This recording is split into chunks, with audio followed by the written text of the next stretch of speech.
Están en sintonía Elena G. de White y John Maxwell. Capítulo 2. Los autores contemporáneos que abordan el tema del liderazgo y los teorizantes académicos muchas veces ofrecen ideas contrapuestas.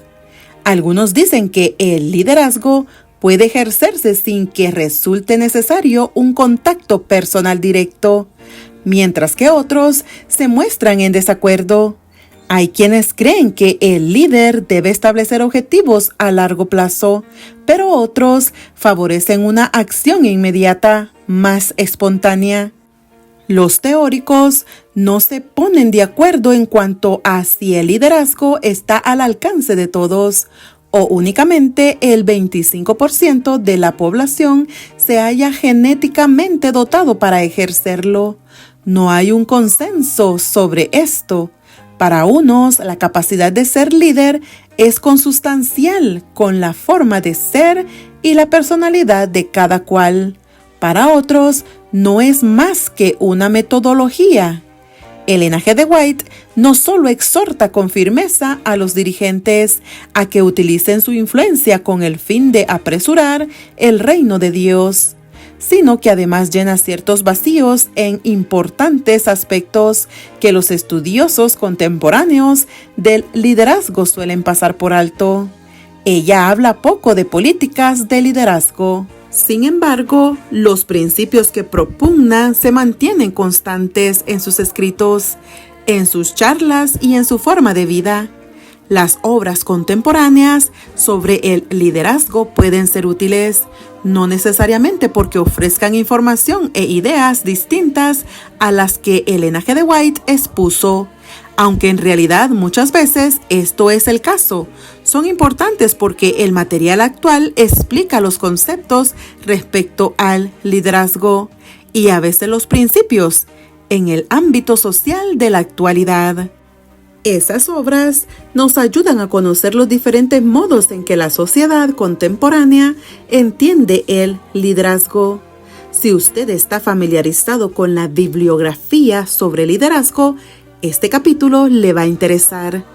En sus escritos, los teóricos de la actualidad a veces distinguen entre el liderazgo como una influencia primaria, visualizar e inspirar cambios, y el que consiste fundamentalmente en administrar y supervisar basándose en el desempeño de una posición o cargo. Elena G. de White borra esas diferencias. Ella parece redefinir las reglas, tanto de la administración como del liderazgo, al concederle la máxima relevancia al servicio y al altruismo. Aunque Elena G. de White nunca llega a definir el liderazgo de manera precisa, no es difícil deducir de sus escritos y convicciones que el ejercicio del liderazgo que promueve el reino de Dios es responsabilidad de todo cristiano. Todo discípulo de Cristo, sin importar su nivel o condición, dispone de una esfera de influencia que debe ser utilizada a fin de ayudar a otros a conocer a Dios y a prepararse para pasar la eternidad con Él. Elena G. de White concuerda con Leighton Ford y con Richard Blackaby en que aquellos cuyo don espiritual es reconocido por los demás como el don de la administración o de la gerencia, no se hallan exentos de promover la espiritualidad. Gran parte de los consejos que aparecen en esta obra fueron dirigidos originalmente a personas que desempeñaban funciones administrativas. Sin embargo, he encontrado que sus consejos resultan apropiados para cualquier agente de cambio, sin importar su posición. Esto incluye desde padres, diáconos y maestros, es decir, a todo cristiano.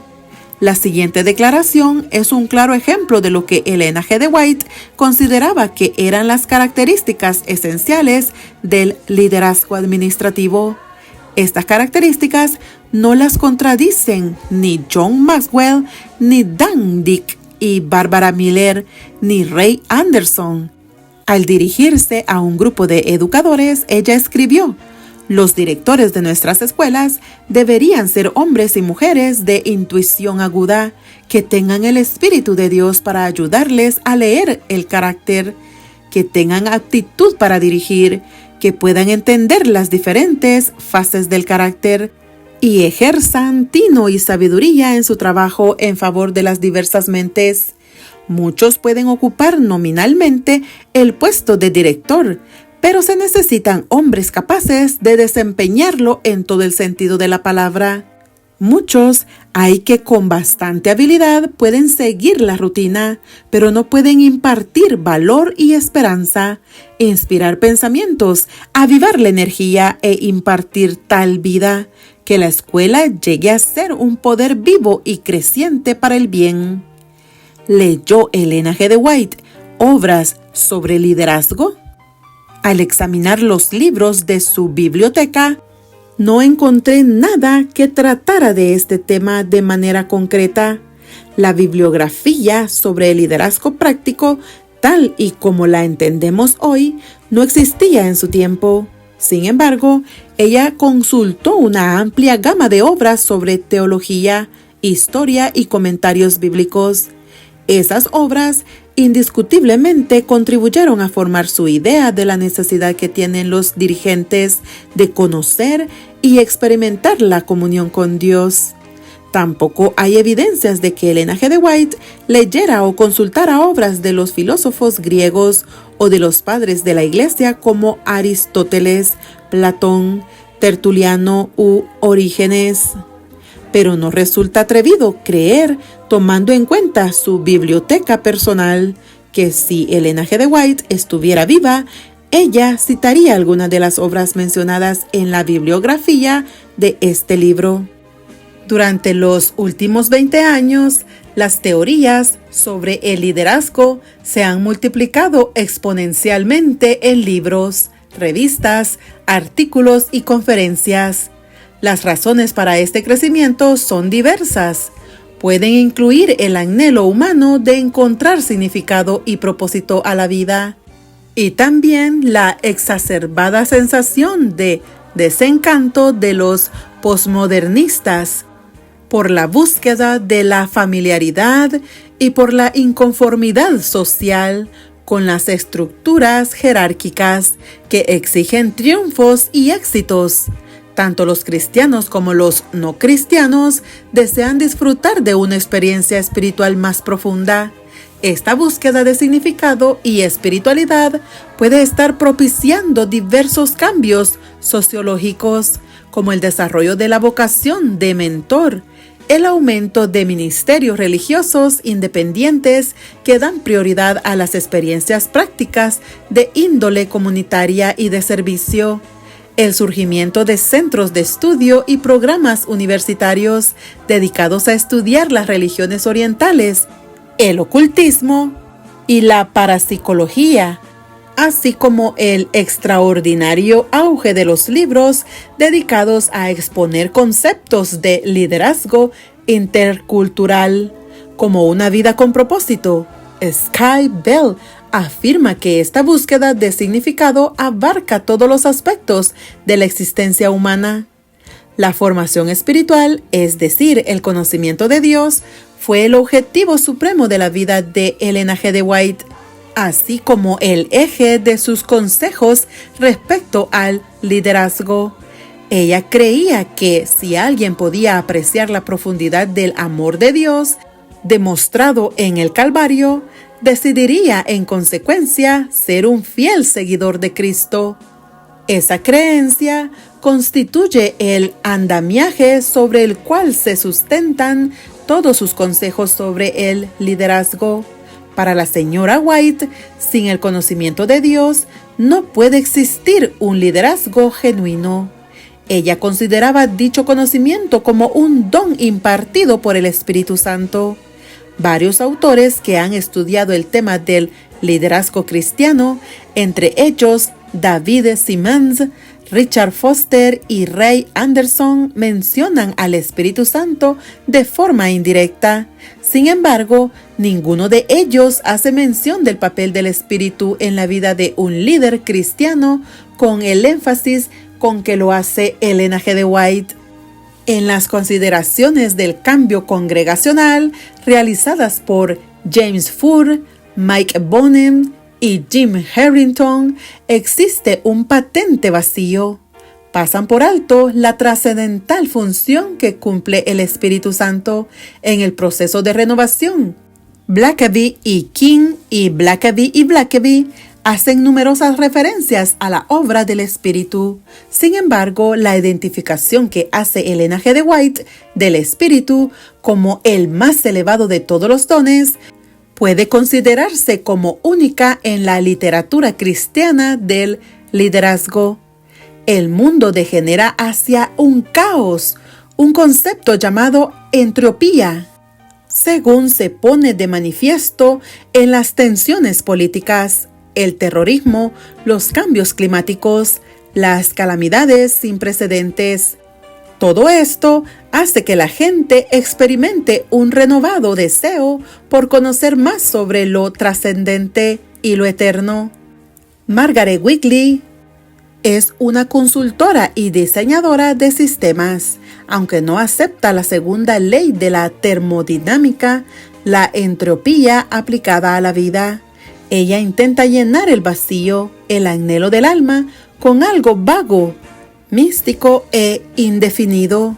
Por otro lado, el aumento del caos le concede a Elena G. de White una oportunidad para presentar a Jesús como la respuesta a todas las perplejidades humanas y a sus conflictivas inquietudes.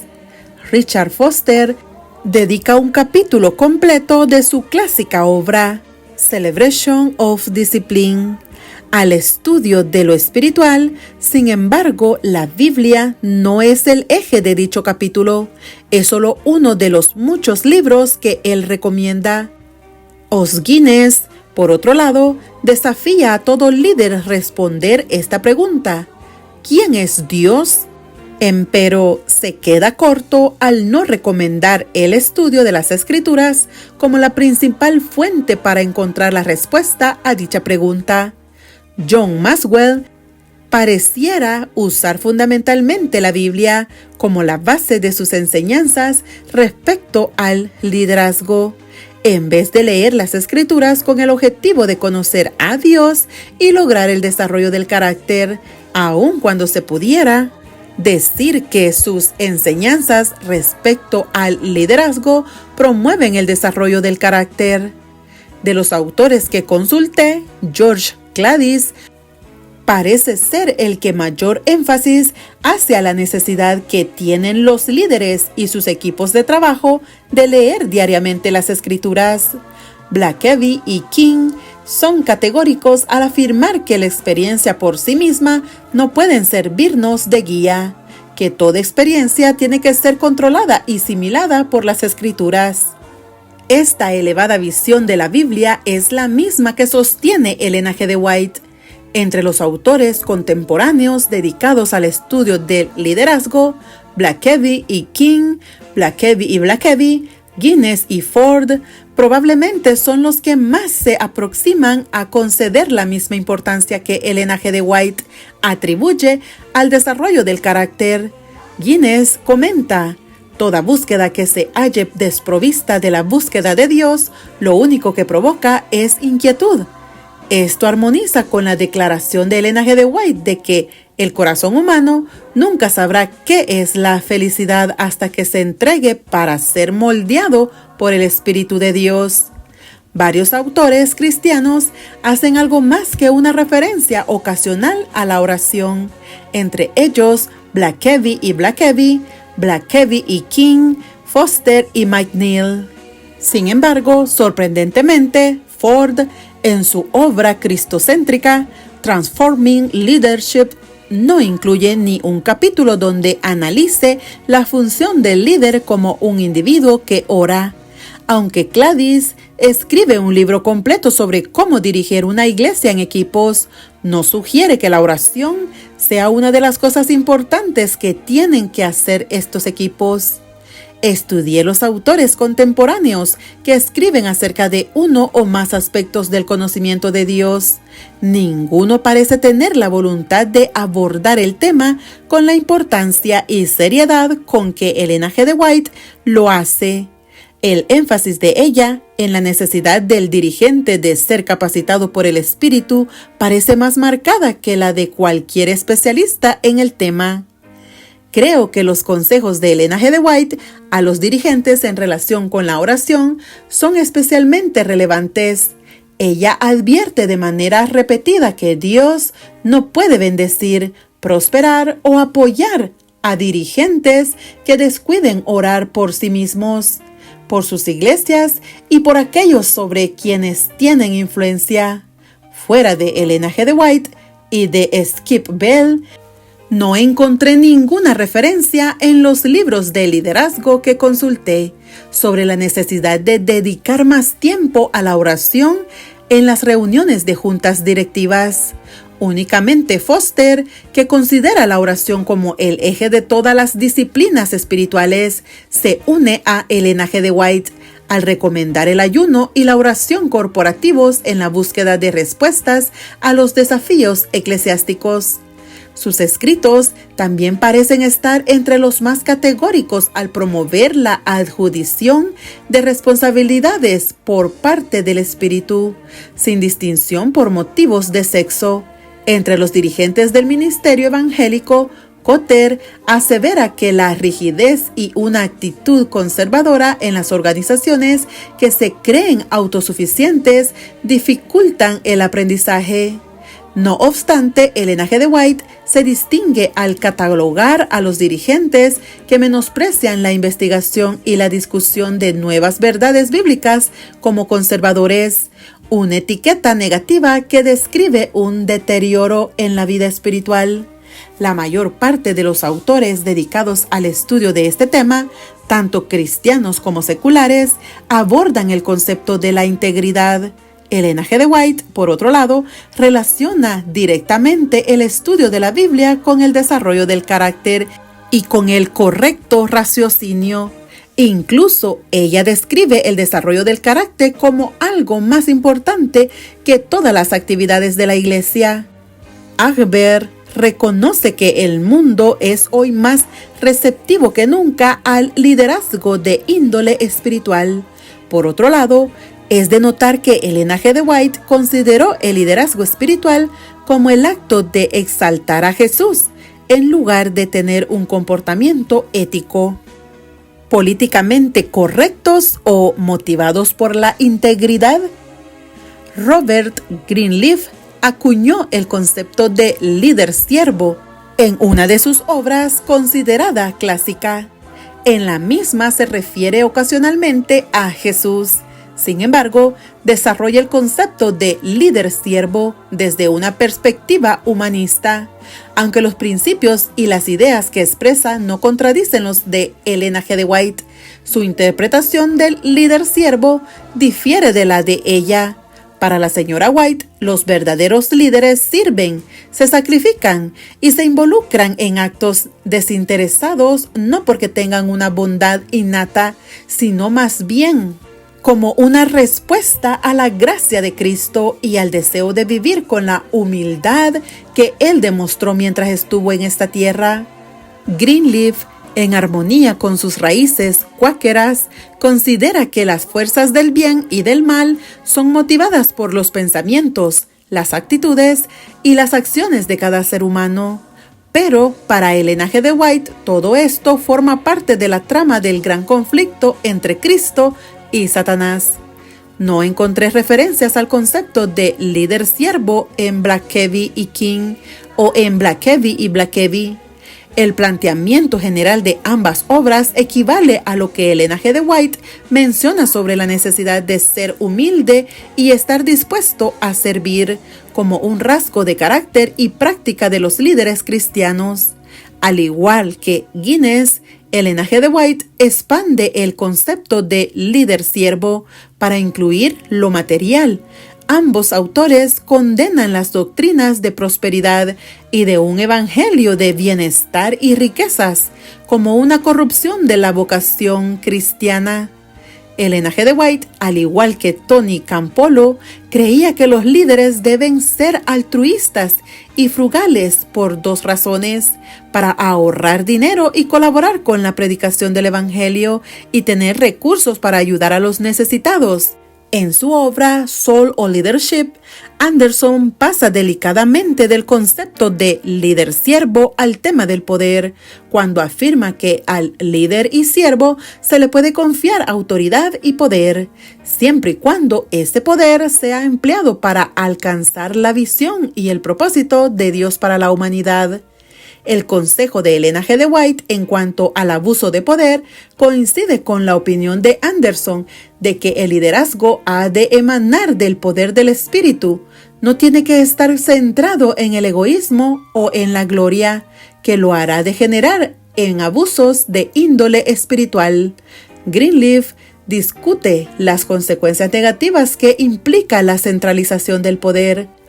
Él coincide en gran medida con el consejo de Elena G. de White de que no se le debe permitir a nadie controlar libre de trabas a una institución. Henry Nouwen relaciona las tres tentaciones de Cristo con las presiones contemporáneas que reciben los líderes que intentan ser relevantes, espectaculares e impactantes. Elena G. de White, por otro lado, consideró que el ser santo, compasivo, equitativo y predicador del evangelio como algo mucho mejor que las tres anteriores. Greenleaf considera un consejo erróneo el que Jethro le dio a Moisés en cuanto a la estructuración de su liderazgo. En contraste, Elena G. de White afirma: cuando Moisés se sintió agobiado, el Señor suscitó a Jethro como consejero y ayudador. El consejo fue aceptado y Moisés se alivió, pudo vivir más tranquilo. Los elegidos iban a aprender a asumir responsabilidades que los capacitarían para asumir puestos de confianza, de forma que Israel no tuviera que acudir a un mismo hombre y confiar en un mismo hombre. Greenleaf, en su análisis del consejo que dio Jethro, pasa por alto que pudo haber impedido que Moisés se apropiara de la autoridad divina el día que golpeó la roca. Si Moisés se hubiera mantenido reconociendo a Dios como su líder, no habría usurpado la autoridad divina en aquel caso.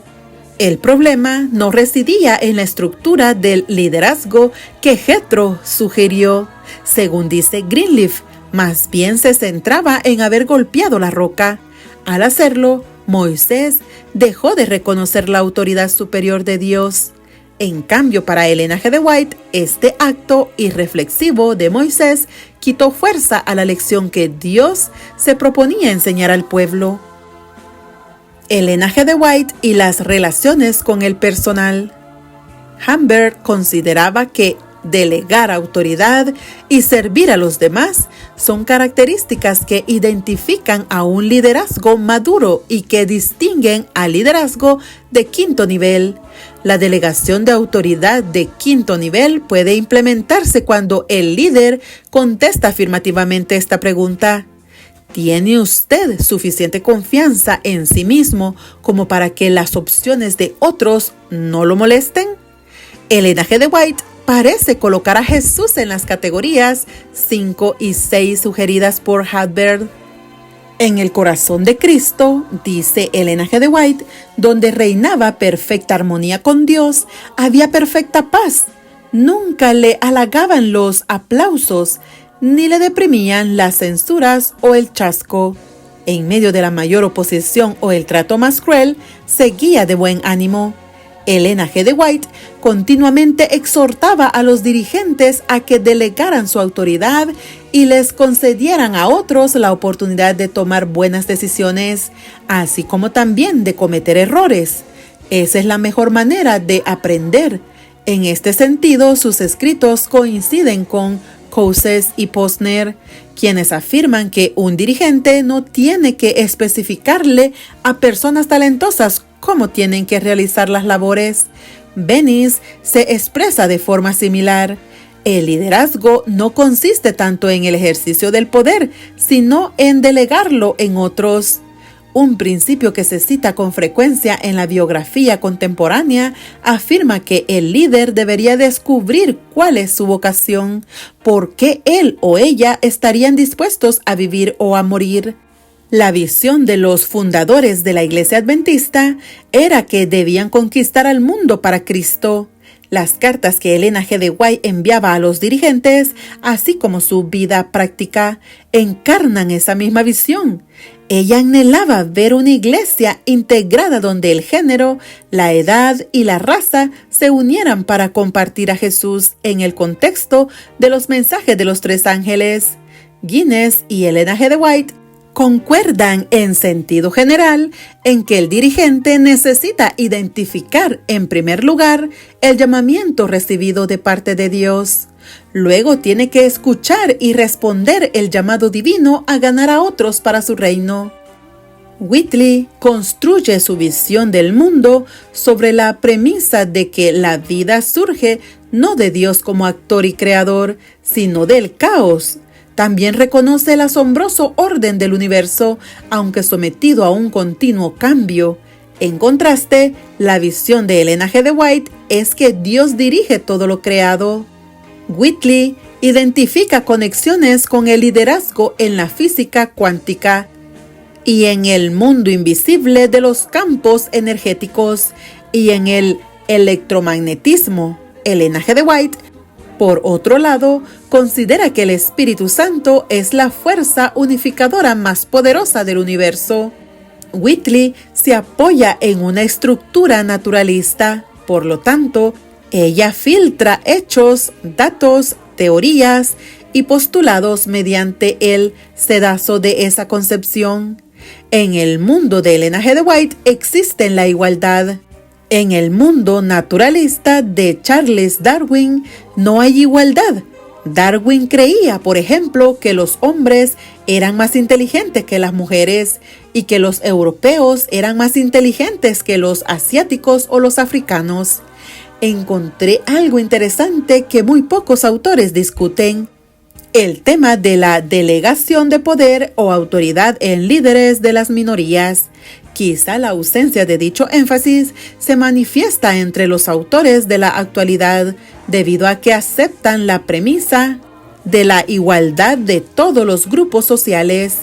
Otro factor casual pudiera ser la ausencia de autores que sean miembros de minorías en la bibliografía conocida.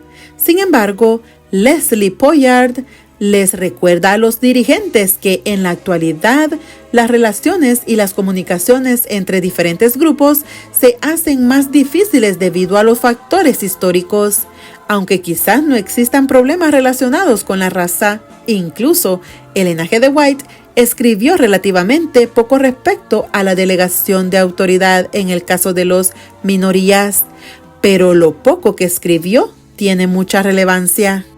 Con el fin que no malinterpretemos o pasemos por alto su llamamiento a no discriminar, Elena G. de White dice: hay mujeres que debieran trabajar en el ministerio evangélico. Pocos de los autores populares en el campo del liderazgo que examiné directamente discuten la delegación de autoridad a las mujeres, ya sea en posiciones de liderazgo seculares o espirituales.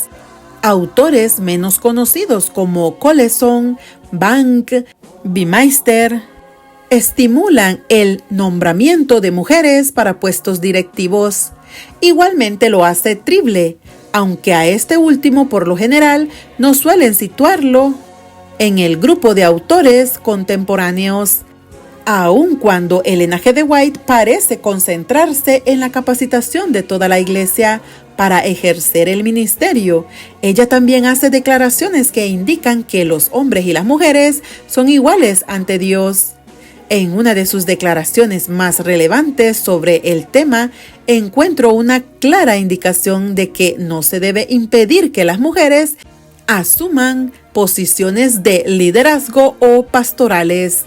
Las mujeres que estén dispuestas a consagrar parte de su tiempo para servir al Señor deben ser nombradas, Ninguna mano debe ser atada, ningún alma desanimada, ninguna voz acallada. Que cada uno colabore, en privado o en público, con el fin de adelantar esta gran obra. Se deben colocar cargas sobre hombres y mujeres de la Iglesia, con el fin de que crezcan gracias al esfuerzo realizado. De esa forma, se han de convertir en agentes útiles en las manos del Señor, para alumbrar a aquellos que permanecen en la oscuridad. A diferencia de Elena G. de White, las teorías de liderazgo de Susan Hunt y Peggy Hutchinson parecen limitarse a las mujeres que ocupan puestos de dirigentes. Sin embargo, ponen de manifiesto que quienes desempeñan cargos directivos en la Iglesia tienen que manifestar amplitud de miras en relación con los miembros de sus congregaciones. Esto tiene que idealmente incluir a jóvenes, mujeres y a los miembros de cualquier etnia. Janet Schuller, al igual que Elena G. de White, considera que la subordinación implica inferioridad y que dentro del plan redentor de Cristo, a las mujeres no se les puede impedir que ocupen algún puesto o cargo en la Iglesia, lo mismo que en la sociedad. Ella considera el relato de la creación como un elemento fundamental para entender nuestra humanidad. Para ella, la salvación es tanto un acto de gracia individual como un acto de gracia para restaurar la igualdad de la creación respecto a las relaciones entre los seres humanos. La capacitación de adolescentes y alumnos con el fin de prepararlos para el liderazgo es un tema que a menudo no se analiza en la bibliografía contemporánea. Elena G. de White realiza una importante contribución en su compromiso con la capacitación de los jóvenes para la evangelización y el servicio. Son numerosas las declaraciones parecidas a esta. Educad a hombres y mujeres jóvenes para que se conviertan en obreros en sus propios vecindarios y en otros lugares. Las indicaciones que hace Elena G. de White respecto a la contribución que los jubilados pueden hacer a la causa de Dios es parecida a la quinta etapa de Hagbard y a lo que dice Greenleaf. No importa el renombre o la posición a la que uno haya aspirado, pues al llegar a la jubilación ya habrá alcanzado sus máximos logros. Entonces, si es de veras inteligente, cesará en la lucha y a esa edad podrá alcanzar metas que quienes siguen luchando no han de alcanzar. Elena G. de White apoya la relación tradicional de los mentores. Sin embargo, en una forma atípica de consejería recomienda que los dirigentes dediquen tiempo a relacionarse con los jóvenes. Curry y Curry señalan que para tener cierta influencia en la vida de un joven, los adultos tienen que procurarse a diario y a cada momento estar atento a ellos.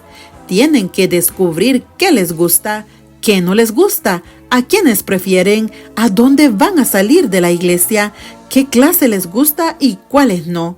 Todo esto toma mucho más tiempo de lo recomendado, pero muchos de ellos han sido heridos más de lo necesario. No encontré ningún autor contemporáneo reconocido que hable sobre el liderazgo y que mencione la interacción con los jóvenes como una función de importancia para liderazgo.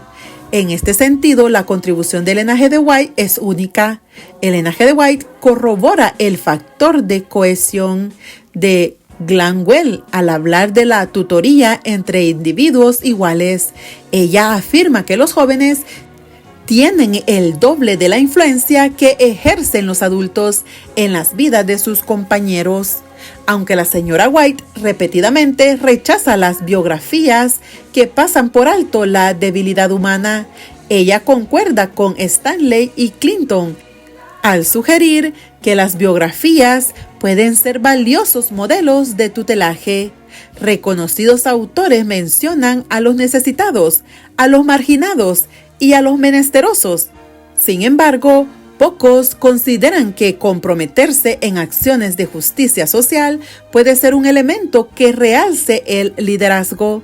Elena G. de White Una vez más, llena el vacío y escribe abundantemente sobre la importancia de servir a los pobres y a los necesitados. De los autores que estudié, Elena G. de White es la más categórica al respecto. Condena a los líderes que creen estar realizando una estupenda labor a favor de Cristo, porque sacan tiempo para reconocer las carencias de los necesitados y sufrientes. Wynne Nelson, un autor adventista, está de acuerdo con la advertencia de Elena G. de White cuando afirma que el enojo de Cristo se manifiesta cuando los custodios de la verdad divina descuidan a los menesterosos, a los parias de la sociedad, a los marginados de una nación, los pobres, los sufrientes, los impedidos, los niños, no son tomados en cuenta por los ortodoxos. Es el trato dado por aquellos que ocupan elevados cargos directivos y de autoridad lo que acarrea la fogosa ira del amante dulce y manso Jesús. Tony Campolo, reconocido por su desafío a las estructuras eclesiásticas de poder, afirmó: de todas las enseñanzas que los campesinos hispanoamericanos les impartieron a los sacerdotes que acudieron a predicarles, hubo una que fue la más importante de todas. Dios se ha puesto del lado de los pobres y de los oprimidos para oponerse a los ricos y a los poderosos.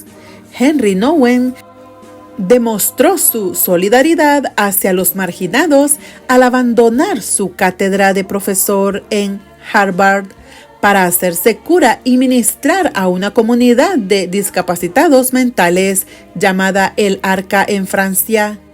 Foster dice que los pronunciamientos bíblicos en contra de la explotación de los pobres y de la acumulación de riquezas son claros y precisos. La Biblia cuestiona el gran valor que la sociedad contemporánea le atribuye a lo económico. Jesús hace más referencias a los asuntos económicos que a cualquier otro tema de índole social. Theodore Jennings comenta el liderazgo de John Wesley en lo relacionado al aspecto económico evangélico. Dios no es el Dios de la prosperidad y la seguridad, sino el de la justicia y la compasión. John Stott escribió acerca de la herencia evangélica de las preocupaciones sociales. Identificó a John Wesley como el principal exponente del activismo social mezclado con el pietismo evangélico y con la evangelización vigentes en el siglo XIX. Stott luego rastreó el rechazo de la responsabilidad social de los evangélicos durante el siglo XX. Las cualidades del dirigente según Elena G. de White. Para Elena G. de White, una cualidad imprescindible del liderazgo es una relación viva con Jesucristo que da como resultado una obediencia plena a su voluntad. Esta idea es similar a la premisa vital expuesta por Nouwen, cuando dice que el liderazgo debe estar arraigado en una relación permanente e íntima con Jesús, el Verbo encarnado. Allí reside la fuente de la cual vienen las palabras de ánimo, los consejos y la dirección. Elena G. de White considera que otra cualidad esencial del líder es la capacidad para trabajar en equipo. Asimismo, Foster cree que la dirección del Espíritu Santo es concedida al pueblo de Dios en forma colectiva y no a individuos que insisten en obrar de acuerdo a su voluntad, separados del cuerpo de Cristo. Lencioni corrobora lo anterior al decir que la mayor parte de un equipo de dirigentes necesita ser escuchado. No se refiere a llevar la voz cantante en una discusión y saber que sus aportes han sido tomados en cuenta y asimilados. Elena G. de White aconsejó a los dirigentes a fijarse metas, a cuidar su salud, a dedicar tiempo a sus familias y a la recreación. De forma similar, Swenson propone que los dirigentes establezcan márgenes o reservas en los aspectos emocionales, físicos, interpersonales, financieros y temporales en sus sobrecargadas vidas. Jim Collins incluye los debates, el diálogo y la discusión como requisitos importantes para los dirigentes de quinto nivel. De igual forma, Elena G. de White motivó a los dirigentes a rodearse de personas que cuestionaran sus ideas, en lugar de tener a su lado a los que no diferían de ellos.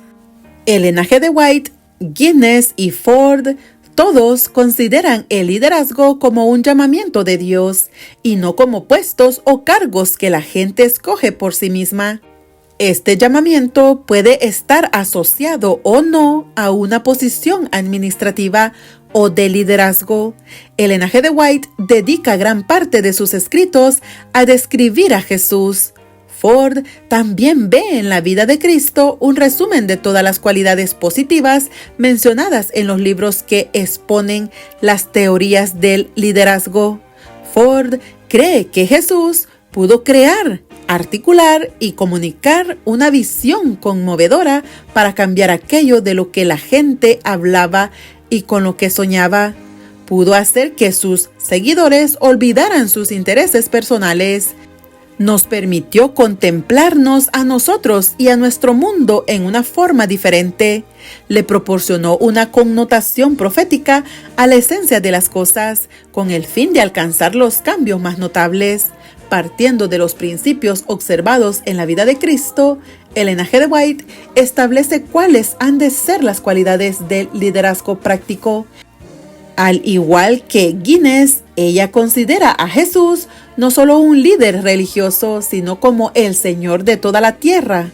Ford considera que Jesús moldeó a sus herederos para que enfrentaran el futuro, les permitió fracasar y luego los recibió de vuelta.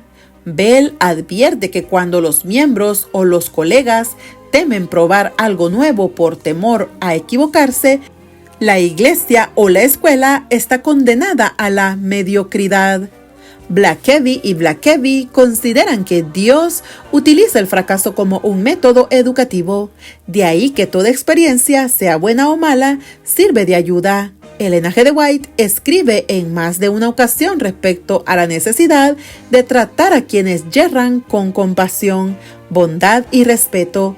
Al respecto, coincide con Gladys, quien afirma: si ridiculizamos o castigamos a quien comete un error al intentar servir, rápidamente ahogaremos la iniciativa.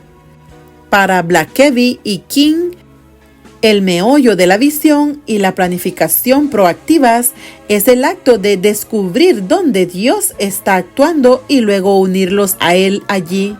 Elena G. de White está en armonía con la declaración anterior cuando afirma: mientras Dios y sus ángeles están haciendo su obra, algunos que profesan ser seguidores de Cristo parecen estar fríamente indiferentes. No trabajan al unísono con Cristo y los santos ángeles. Blackaby y King, así como Elena G. de White, proponen que si la confianza del líder en Dios es sólida, la voluntad del Señor se convertirá en la voluntad de Él.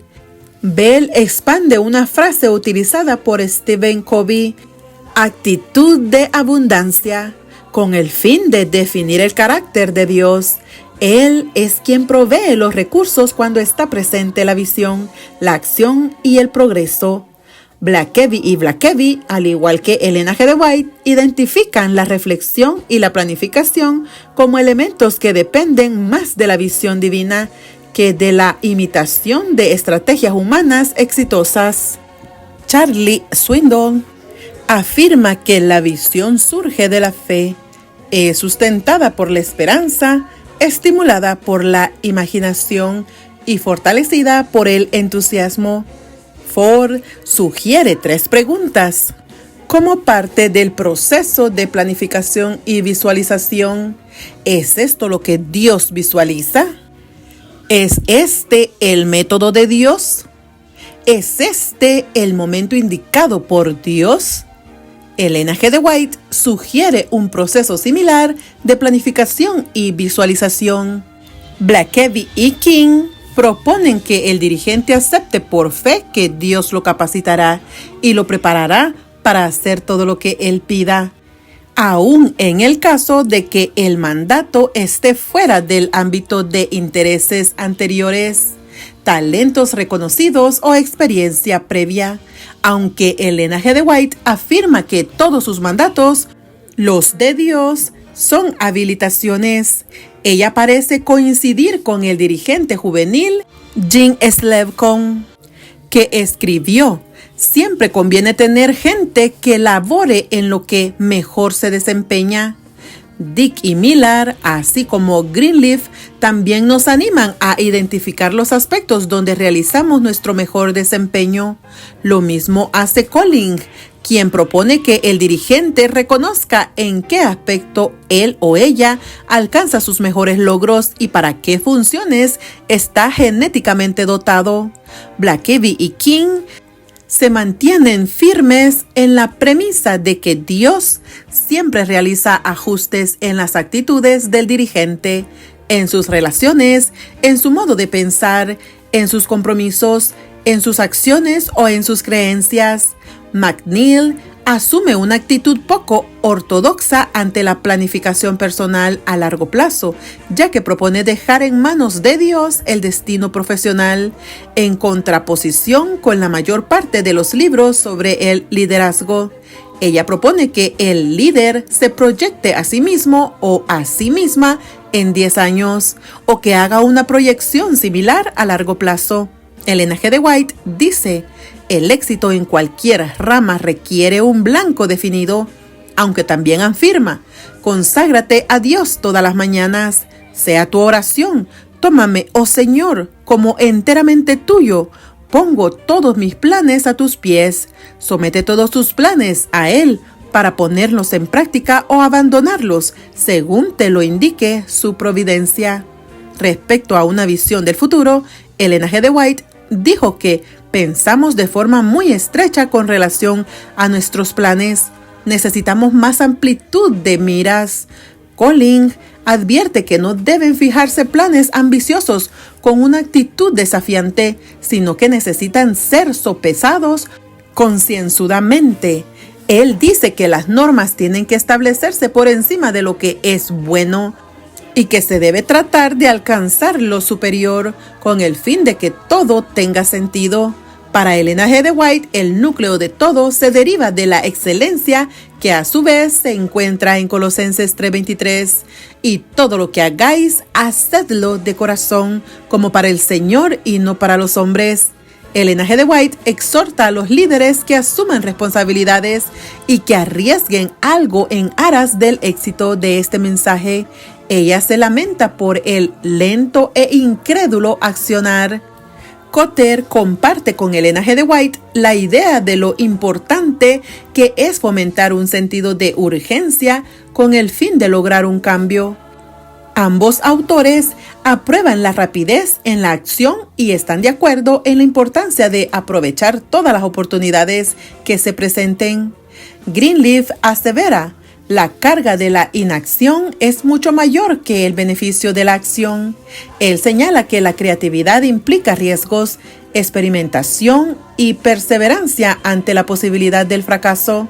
Esto es algo que en cierta medida se opone a la prudencia y al hecho de que las instituciones ahogan las contribuciones de las personas de más talento.